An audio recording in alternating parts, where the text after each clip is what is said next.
Apriorian, the meta-organization. Apriorian is an organizer of organizations. We are a professional organizer of organizations.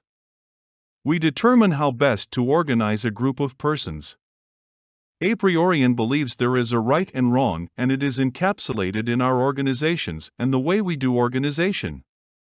Apriorian believes the ultimate mission is to build the church as the ultimate organizational form. It is the details, not the generalities, that define us. Organization is a process that divides us from the state and indeed from the secular world as a whole. An organized people do not need the state but they need God. To deny God is to deny the basic propositions of organization. This causes the secular world to rely on the state and the exercise of power as the ultimate organizational principle.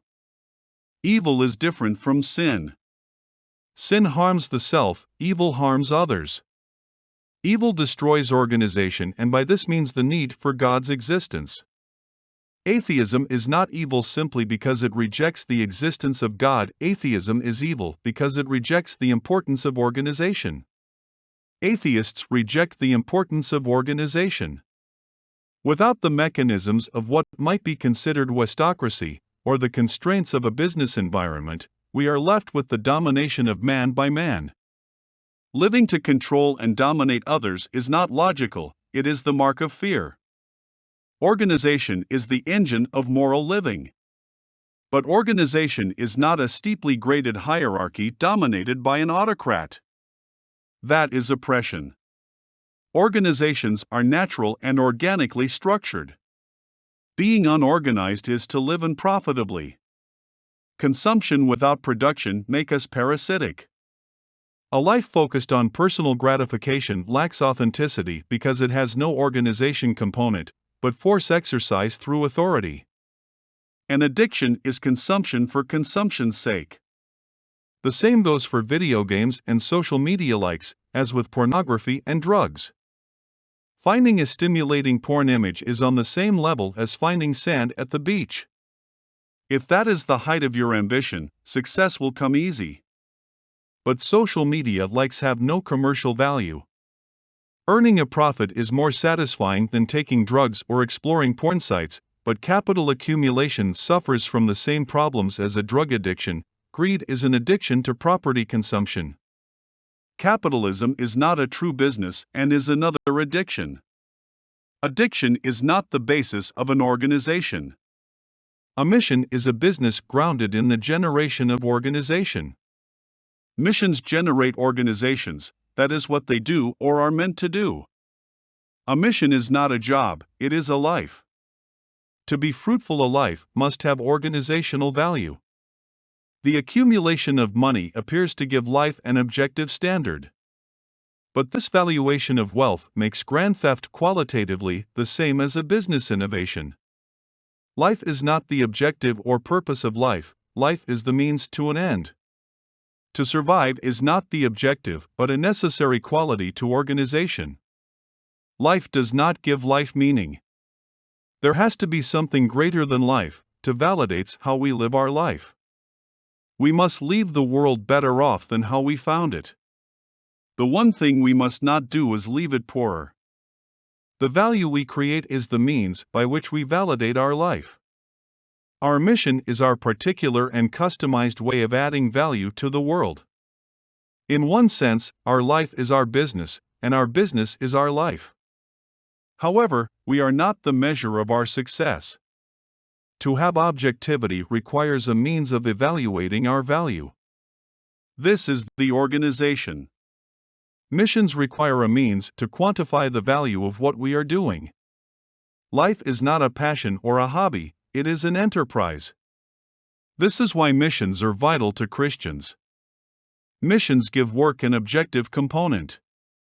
We cannot have a mission or be in a mission if we have not established a specified and measurable criterion of success. A mission must take on the form of a successful organization with a measurable definition of progress. Unfortunately, the importance of being a commercial success has been corrupted by businesses who seek to sell more widgets at a set price point, to generate a particular increase in revenues, simply to push income upwards. Private enterprise has co-opted the missions paradigm of the church for its own ends.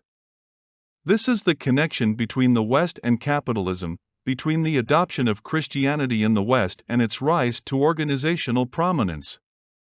Organizations create value. This is not identical with profits. Value must be created regardless of the situation we are in. Money is not the measure of value except value as determined by man. We ought to think of the local church as a business enterprise. For the purposes of this essay, we will call the universal church the city of Apriorian. This city is contrasted with Babylon. Babylon values money and the making of profit. It is organized hierarchically with those who control the most property at the top. In this model of reality, there are two organizational models. Each city has its own way of operating. Everything in the world is contained in one city or the other. That is, the city is a corollary of a system. Every person in the world is a citizen of Apriorian or a subject of Babylon. We all operate under one set of premises or the other. There are no other options. In other words, there are two possibilities. The two choices are mirror images of each other and they contradict each other's premise. Each believes the other option ought not exist. We are either secular or Christian, we have faith, or we are governed by fear. Those are the alternatives. If we fear, we cannot have faith, and if we have faith, fear is driven out. Subjects exist in a legal system and are servants of the lawmaker, who is charged with assuaging their fear by defeating the source of their unease. Their works define them. Subjects are good depending on their works. Subjects create or lessen fear through the works they do. Subjects must obey the law as issued by the lawmaker. This might be the polity or the commercial entity. The polity is an authority that oversees the commercial entities. Both the government and the commercial entity fashion law and have their subjects. The subject owes their allegiance first to the polity and then to the commercial facility. Both are under the law, but there is a hierarchy of law. Apriorian is a moral polity based on faith. The moral city is governed by a positive moral code. Codes are interpreted, laws are obeyed as written. The first-order principle of Apriorian is have faith. Apriorians are required to trust one another. This is the essence of the Golden Rule. Apriorians are justified by the faith they create. Creating faith or trust is a work of the Spirit. One will never arrive at faith by following the law. The more one follows the law, the more one attains the status of a legalist. A legalist is what Freud labeled an anal-retentive compulsive. Legalists are obsessed with getting everything right. The legal right assuages fear. The legal right is where witchcraft comes from. Spells are routines and ways that, when done right, eliminate a fear source. Witchcraft is the original source of cancel culture. What is legally right is not what is morally good. The ethical person, in his highest manifestation, is a fascist. Fascism extols or reverences the state or lawgiver. The state-people interface is the law. The more law, so goes the computation, the less there is to fear. In this understanding, fascism is a passion and desire for total law. Fascism desire total submission to the law and total dependency on the lawgiver. This is why fascism and sadomasochism are closely related. The fascists' powers of Japan and Germany both reverence the law and the lawgiver. Everything in fascism is regulated, and the good fascist is he who models total obedience to the lawgiver. Fascism requires hierarchy because it is in a hierarchy that laws are formed and enforced. But the making of law is not the making of faith. The law does not generate trust except in the law and its regulation. The enforcement of law contains provision for laws that require subjects to subsidize the lawmaker's activities. Supporting one's oppression is a vital part of the dominant/submissive relationship. For 6,000 years, civilization has been the product of a central lawgiver that makes laws which at root are a justification for the lawmaker's need for subsidization.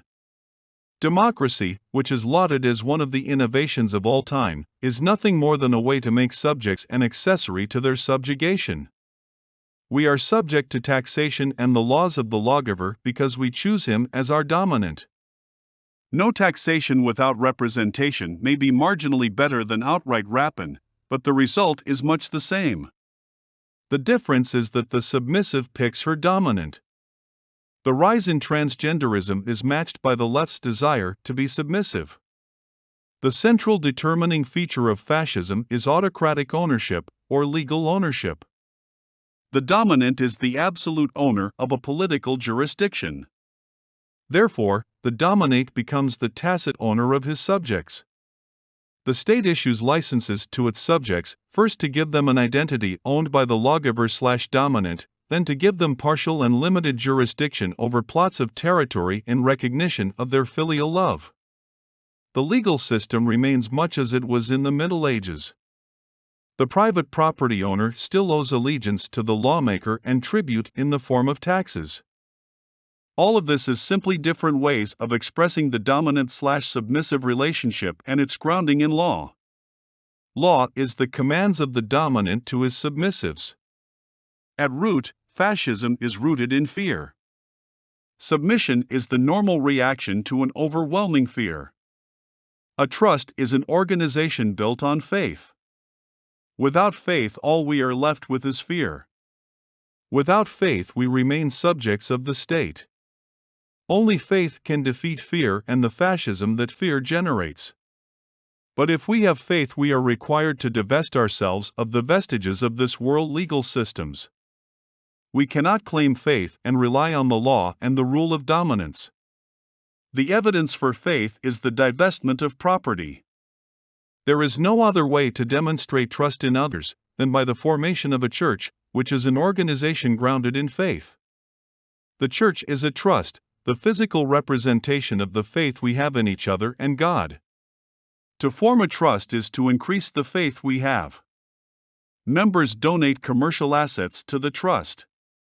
The value of the trust is a physical representation of the amount of faith we have in one another. The trust is owned by the church, which is owned by the members, directly. In return for the units of commercial assets, the trust issues units of equity.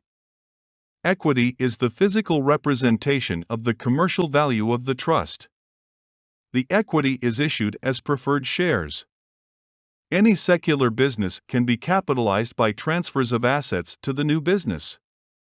The source account is credited the assets provided and the new business entity is debited the same amount. All purchases are paid for using prefers. Prefers are a unit of account or monetary unit, created from the issue of preferred shares. It is by creating a trust and an economy based on faith in the people of God that Christians learn to live in faith. To live in faith is to live trusting one another. A Christian trust constructed according to the instructions given permit us to do this. The opportunity for deceit and exploitation is eliminated. When risk is eliminated, trust is given free rein.